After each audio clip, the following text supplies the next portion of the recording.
15년 전 스윗한 선재는 사라지고 미래로 돌아온 선재는 전혀 다른 사람이 되어 있는데요.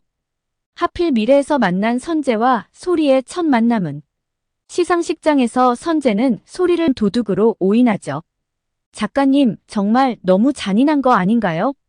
선재가 자신을 기억하지 못하는 것도 슬픈데 하필 선재에게 이런 오해까지 받게 하다니.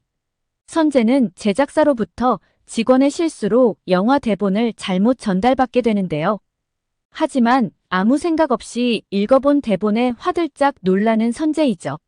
심장이 얼음인 줄로만 알았던 선재는 자신도 모르게 심장이 뛰고 눈에서는 자신도 모르게 눈물이 줄줄 흘러내리는데요.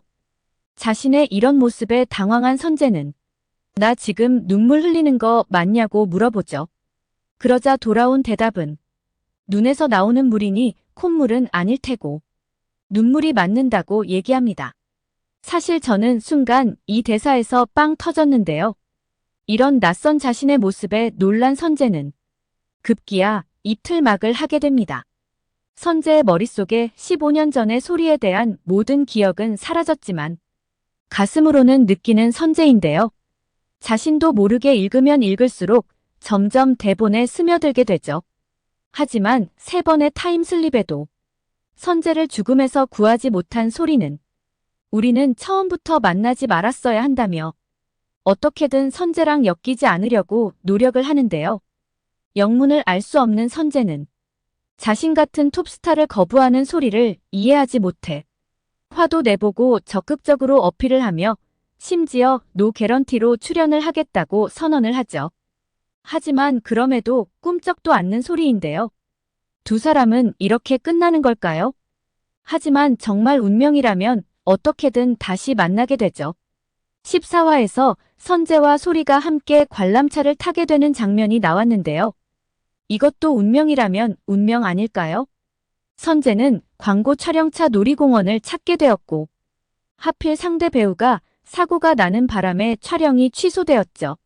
소리는 선재에게 그렇게 부탁을 했음에도 선재가 자신의 영화에 참여하겠다고 하자 선재랑 엮이지 않는 방법은 이것뿐이라며 급기야 사표를 쓰는 무리수를 두게 됩니다.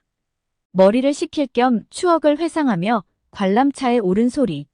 하지만 그 순간 뒤늦게 이곳에 선재가 등장하는데요. 그런 선재에게 기억이 돌아오는 걸까요? 선재가 기억이 돌아온다고 추정할 수 있는 부분은 4가지가 있는데요.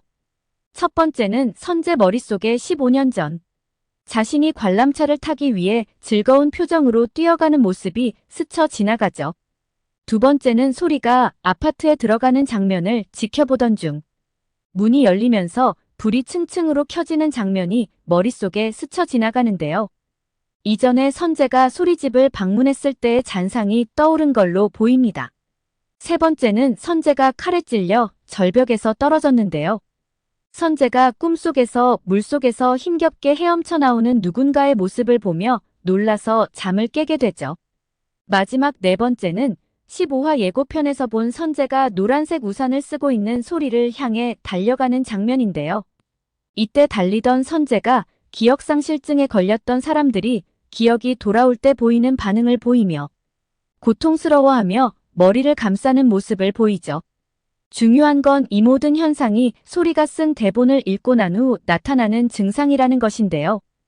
아마도 15화에서는 점점 기억이 돌아와 소리의 모든 것을 기억하지 않을까 싶습니다.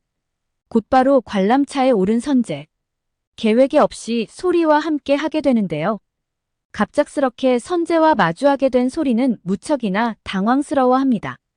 잠시 어색한 두 사람인데요. 선재는 대본에서 자신이 정말 궁금했던 내용에 대해 소리에게 물어보죠. 남자 주인공은 정말 사랑했던 여자의 모든 것을 잃고 기억도 못한 채 그렇게 사냐고 말이죠. 덤덤하게 그렇다고 대답하는 소리인데요. 선재는 못내 아쉬워하며 새드엔딩이네라며 결말은 마음에 들지 않는다고 합니다. 하지만 소리는 꼭 새드엔딩이라고 말할 수는 없다고 하는데요. 남자 주인공이 죽지 않고 살아있기 때문이죠. 선재는 대신 사랑을 잃었다며 사랑을 잃은 여자는 행복할까요? 라고 반문을 합니다. 이 대사를 들으면서 정답은 없다는 생각이 드는데요.